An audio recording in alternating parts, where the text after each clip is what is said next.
not so much faster, but when the enzyme is working in that reaction, it is million times faster.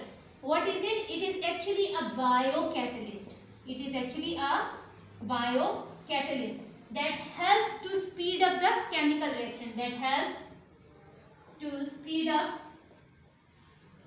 chemical reaction.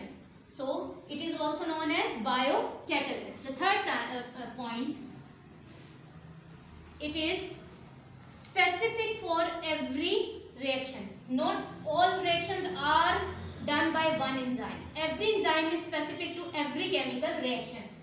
Specific to chemical reaction. Number 4. Not all the structure of enzyme is involved in the chemical reaction. Only a smaller portion of enzyme will do this activity. Fine. And that smaller portion is called active site. And that smaller portion that takes parts in the chemical reaction is called as active site. The smaller portion that takes parts in the chemical reaction of enzyme is called as active site. Always remember the enzymes do not need any other help. Still, some enzymes need some non-protein helpers. The non-protein helpers.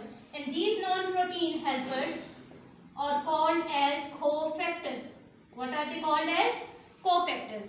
And the cofactors may be organic molecules or maybe non-organic molecules or inorganic, you can say. Fine. Now comes to the next point, and the point is the enzymes do their working to enhance the speed or to inhibit the speed. For that reason, the chemical reactions enter inhibitors or activators.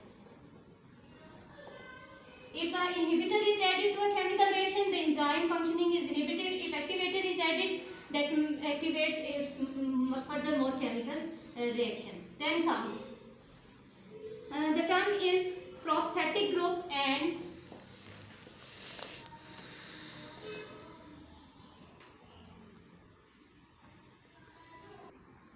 now comes the term prosthetic group. Prosthetic group, when they are now the term prosthetic group. If the organic cofactors, as I already told, non-protein factors are called as cofactors. When those cofactors, the non-protein cofactors, actually bound closely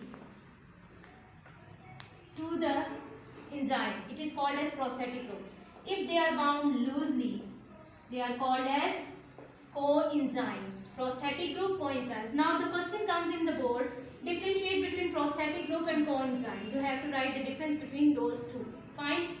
Furthermore, we comes to the uses of enzymes, and the uses of enzymes are many, as you know, in the food industry, in the brewing industry, in the paper industry, and the biological detergent. If we talk about the food industry, we know that starch are reduced into simple sugars, and for that, when we have to break down, we need enzymes that can give us the quick results, quick reactions. Brewing industry, for that we need yeast and many other things, but we need the enzymes to carry out those functions. That comes biological detergent. There are 3 terms used in the biological detergent. Protease enzymes, then comes amylase enzymes. What is protease enzyme? The enzymes that are used for the removal of protein. Protease enzyme, removal of protein stain. If we get any stain that is protein component, we use protease enzyme. And if we use amylase, what? Amylase. It is actually, what do? It removes the stain of what? Lipids or fats. Thank you students. Hope you understand the topic.